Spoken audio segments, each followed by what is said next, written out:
بسم اللہ الرحمن الرحیم۔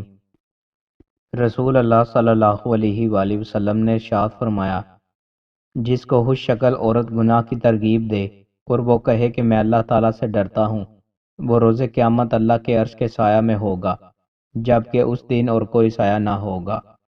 رسول اللہ صلی اللہ علیہ وآلہ وسلم نے ارشاد فرمایا، جو نوجوان کسی بوڑھے شخص کی تعظیم اس کی عمر کی وجہ سے کرتا ہے تو اللہ تعالیٰ اس نوجوان کے لیے ایسے شخص کو پیدا کر دیتا ہے جو اس کی بڑھاپے میں تعظیم کرے۔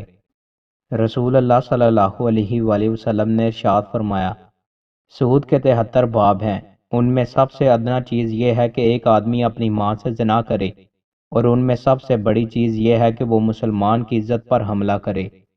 رسول اللہ صلی اللہ علیہ وآلہ وسلم نے ارشاد فرمایا، جس شخص نے صلح کرانے کے لیے ایک فریق کی طرف سے دوسرے فریق کو فرضی باتیں پہنچائیں، اس نے جھوٹ نہیں بولا، یعنی اسے جھوٹ بولنے کا گناہ نہیں ہوگا۔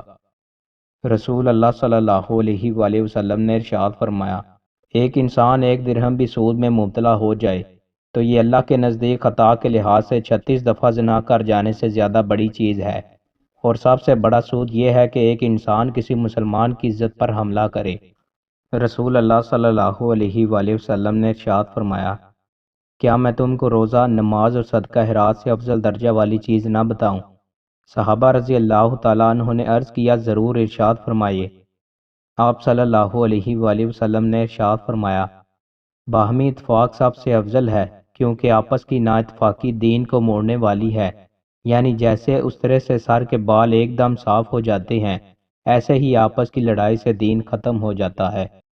رسول اللہ صلی اللہ علیہ وآلہ وسلم نے ارشاد فرمایا، جس شخص کے ہاں بیٹی پیدا ہو، پھر نہ تو وہ اس کو ایذا پہنچائے اور نہ اس کی توہین و ناقدری کرے، اور نہ محبت اور برتاؤ میں بیٹوں کو اس پر ترجیح دے، تو اللہ سبحانہ و تعالیٰ بیٹی کے ساتھ حسن سلوک کی وجہ سے اس کو جنت میں داخل فرمائے گا۔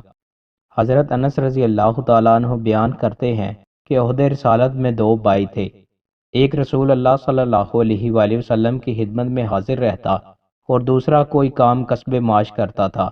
چنانچہ کام کرنے والے نے رسول اللہ صلی اللہ علیہ وآلہ وسلم کی خدمت میں حاضر ہو کر اپنے بھائی کی شکایت کی۔ آپ صلی اللہ علیہ وآلہ وسلم نے فرمایا، شاید تجھ کو اس کی وجہ سے رزق دیا جا رہا ہے۔ رسول اللہ صلی اللہ علیہ وآلہ وسلم نے اس کے اپنے بھائی کے بارے میں بدگمانی دور کر دی۔